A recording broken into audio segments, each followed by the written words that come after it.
Assalamualaikum warahmatullahi wabarakatuh. Perkenalkan, nama saya Iqbal Juprel Hamdi, Prodi Teknologi Industri Pertanian, Fakultas Teknologi Pertanian, dengan NIM 20.01.042013. Mata kuliah Ekonomi Teknik. Di sini saya akan menjelaskan jurnal tentang analisis kelayakan finansial usaha agroindustri abon ikan di Tanjung Karang, Kota Mataram. Agroindustri merupakan industri yang mengelola hasil pertanian sebagai bahan baku atau produk akhir yang dapat meningkatkan nilai tambah komoditas pertanian sekaligus merubah pertanian tradisional menjadi modern, serta dapat meningkatkan pendapatan dan lapangan kerja. Kelurahan Tanjung Karang merupakan bagian dari Kecamatan Skarbela, Kota Mataram dengan jumlah penduduk 8.544 jiwa dengan 4.380 laki-laki dan 4.164 jiwa perempuan. Kecamatan Skarbela dalam angka tahun 2016. Tanjung Karang merupakan wilayah pesisir yang menjadi sentra penangkapan ikan sekaligus menjadi kawasan wisata Kota Mataram. Luas wilayah kampung nelayan Tanjung Karang ada 30.778 dengan jumlah penduduk 1.424 jiwa. Kecamatan Skarbela dalam angka tahun 2016. Penduduk pantai Tanjung Karang 80% memiliki mata pencarian sebagai nelayan tradisional. Mayoritas masyarakat menjadi nelayan disebabkan jumlah ikan yang melimpah. Menurut BPS tahun 2016, produksi perikanan laut di Kota Mataram cukup tinggi. Pada tahun 2014, hasil perikanan laut sebesar 1.664 ton. Jenis ikan antara lain ikan tongkol, ikan kembung, dan ikan tenggiri. Pada umumnya hasil tangkapan ikan masyarakat pantai Tanjung Karang langsung dijual dalam bentuk segar dan atau diawetkan dengan pengasapan. Melihat potensi tersebut, maka pengembangan industri hasil perikanan di wilayah pesisir Tanjung Karang sangat potensial. Pengembangan industri hasil perikanan sejalan dengan kepentingan nasional sesuai dengan instruksi Presiden atau Impers nomor 7 tahun 2016 tentang percepatan pembangunan industri perikanan nasional dengan tujuan untuk meningkatkan kesejahteraan stakeholder perikanan seperti nelayan, pembudidaya, pengolahan, dan pemasar hasil perikanan, menyerap tenaga kerja dan meningkatkan devis negara. Pengolahan pada hakikatnya mempunyai fungsi untuk memaksimumkan manfaat hasil tangkapan, meningkatkan nilai tambah ekonomi, dan memperpanjang daya tahan simpan, serta mendiversifikasikan kegiatan dan komoditas yang dihasilkan, sehingga sangat berpengaruh terhadap keadaan sosial ekonomi nelayan. Dalam posisinya pada 9 bahan pokok, olahan ikan juga berperan dalam sangat penting atau besar dalam masalah gizi dan kesehatan masyarakat, di samping sumbangannya bagai pendapatan devis negara.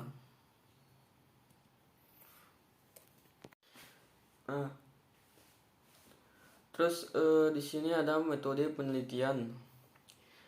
Metode penelitian digunakan dalam penelitian ini adalah dengan cara langsung membuat produk agroindustri abon ikan untuk mengetahui kebutuhan yang diperlukan, yaitu kebutuhan bahan baku, alat mesin, dan peralatan, kebutuhan operasional atau listrik, air, gas, tenaga kerja, dan faktor lain yang berpengaruh dalam proses pembuatan abon ikan tongkol. Dari proses produksi tersebut dapat diperoleh data-data yang berkaitan dengan analisa kelayakan finansial.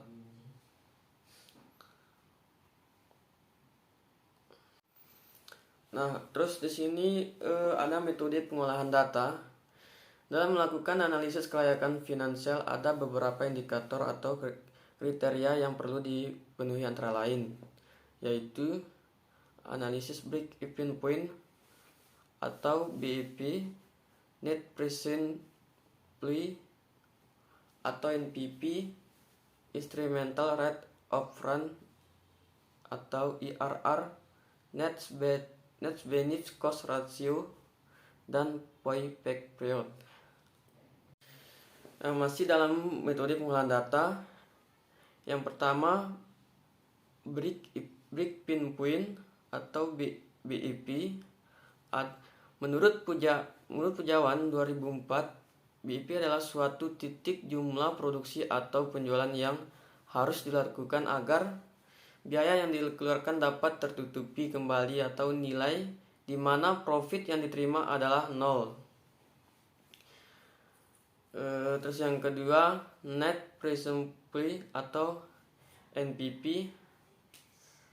Analisis NPV adalah analisis yang dilakukan untuk melihat nilai investasi dengan mempertimbangkan perubahan nilai mata uang. Terus yang ketiga itu ada instrumental rate of return atau IRR. Menurut Gittinger tahun 1986, IRR adalah tingkat suku bunga maksimum yang dapat mengembalikan biaya yang ditanam. Selanjutnya, yang keempat, benefit cost ratio. Ini diperoleh dengan membuy nilai sekarang atau manfaat dengan nilai biaya investasi dan biaya operasional. Yang kelima, payback period atau PP adalah suatu periode yang diperlukan untuk mengembalikan investasi awal dengan bentuk aliran kas. Nah, selanjutnya ada analisis kelayakan finansial, yaitu ada biaya dan pendapatan. Biaya dalam produk agroindustri abon ikan tongkol terdiri dari biaya investasi dan biaya operasional. Sedangkan pendapatan berdasarkan hasil percobaan di lapangan, diperoleh data bahwa kelompok usaha abon ikan mampu memproduksi 3 kg ikan tongkol per hari dari kapasitas produksi maksimal 8 kg. Produksi 3 kg ikan tongkol per hari menghasilkan 22 kemasan abon ikan per hari atau 550 kemasan. Nah, kelayakan finansial ini dilakukan untuk mengetahui apakah usaha agroindustri abon ikan tongkol ini memiliki keuntungan dengan investasi yang dilakukan. Analisis finansial usaha agroindustri abon ikan dilakukan dengan beberapa asumsi, di antaranya yaitu 1. Masa usaha diperkirakan 5 tahun sesuai dengan perkiraan nilai ekonomis. Yang kedua, alat yang penyusutan dihitung dengan metode garis lurus. Dan yang ketiga, tingkat suku bunga yang digunakan sebesar 12% menurut estimasi suku bunga kredit. Nah, selanjutnya di sini ada analisis saintifitas. Analisis saintifitas itu dilakukan untuk melihat saintifitas usaha terhadap perubahan yang dapat terjadi dalam kurun periode investasi. Nah, perubahan tersebut dapat terjadi karena beberapa faktor ketidakpastian yang dapat mempengaruhi usaha agroindustri abon ikan.